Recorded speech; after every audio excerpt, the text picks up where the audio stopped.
Greetings everyone and welcome to my channel.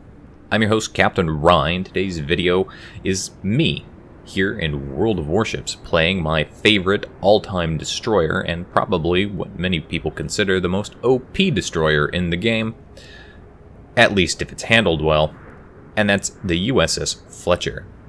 As the battle gets underway, it's Sea of Fortune, it's domination match mode, and I've spawned closest to the A point, so I'm going to head up towards the A point. Now you notice that I do have a good number of teammates back behind me, but of course being in a destroyer, I'm first off the line and I'm way out front. But I do have a harbor officer that's behind me. Unfortunately, this harbor officer decides he's going to go ahead and utilize that solid rock armor for a little while, even though that's not really necessary at this particular moment in time. And so I'm going to be effectively left far out in the open, up front at the A cap point until my teammates can come up behind me. But it does look like they are coming up behind me. Now, if you do this, it's important to pay attention to the minimap, and if you run into trouble, especially trouble you know you can't deal with by yourself, or to try and deal with it would cost you a lot of your HP, you got to give yourself an avenue of escape. And we're going to see that I'm going to leave myself that avenue of escape as I push up into the A cap point. I'm going to get detected, and that's going to be the enemy Lo Yang. Now, I can deal with the Lo Yang to some respect, but I don't really want to deal with the Lo Yang. Partly because he's got the same kind of guns I do, the same kind of gun handling characteristics. But I also don't want to deal with the Lo Yang because I'm by myself, and it would be an equal fight. If you're in a destroyer, you never get into equal fights. Now, as part of that avenue of escape that I'm talking about, I've laid my smokescreen here. I am going to sit in it for a little bit. You'll notice I'm not stopping. I'm going to continue to move. Specifically, I'm angling my boat so that my bow is actually facing away. If I have to run, I can run. And I can run quickly away from him back towards friendly ships.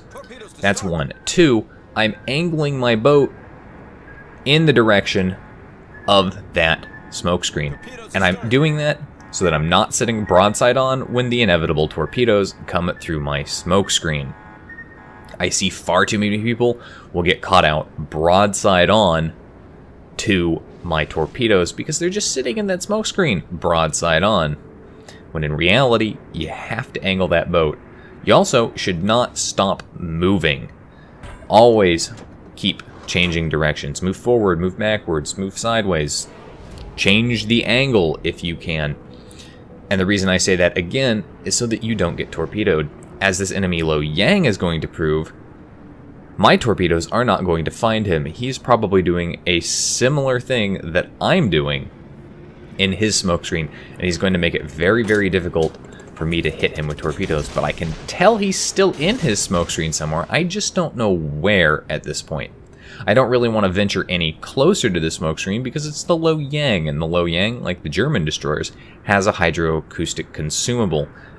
And I don't need to get close enough and spotted by that while simultaneously not being able to return fire. That would be an unfair fight.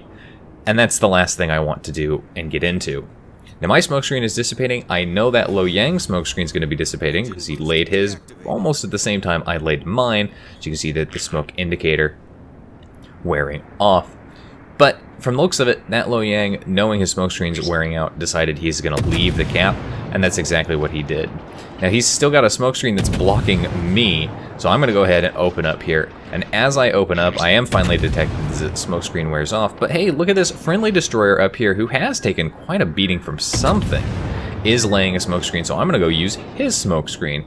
And that's some good teamwork right there. Now this smokescreen probably laid for his benefit, but also for my benefit, and I appreciate teammates that do that. Now the enemy team has managed to secure the C cap point, but they've lost 3 ships in the process, so that was an incredibly costly cap point for them. Enemy carrier sending some aircraft over here, but surprisingly enough, we really don't see much in the way of carriers in this game.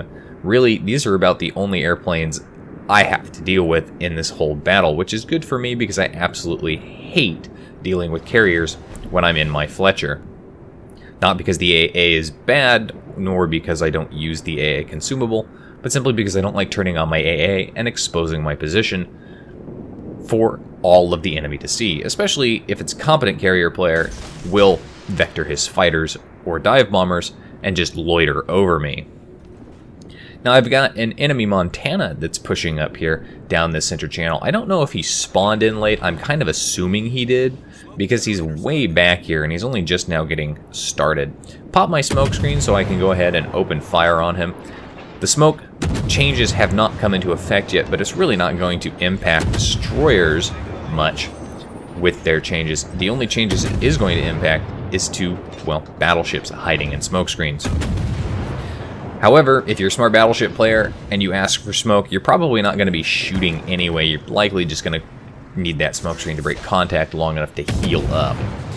Managed to hit that Montana, set him on fire, then hit him with a torpedo and cause flooding. So now he's put both of those out, and that's going to be an important factor here as I managed to set him on fire again. And with the second set of torpedoes out, I am going to hit him with at least one right there on the bow again.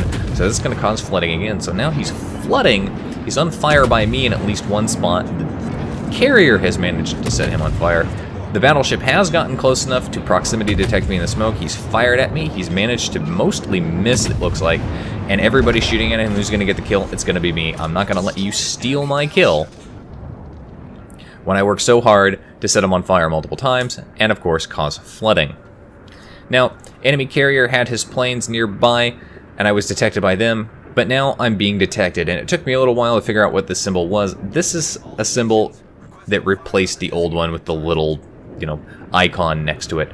This is being detected by radar or hydroacoustic, and it is radar. As you can see there's the Des Moines.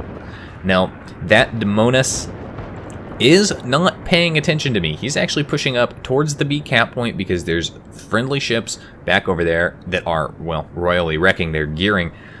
And so he's actually not paying attention to me. I switch over to armor piercing because I'm actually pretty close to this ship.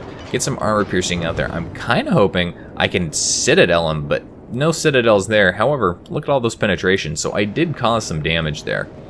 The enemy team is losing massively as they're trying desperately to capture and maintain some control somewhere.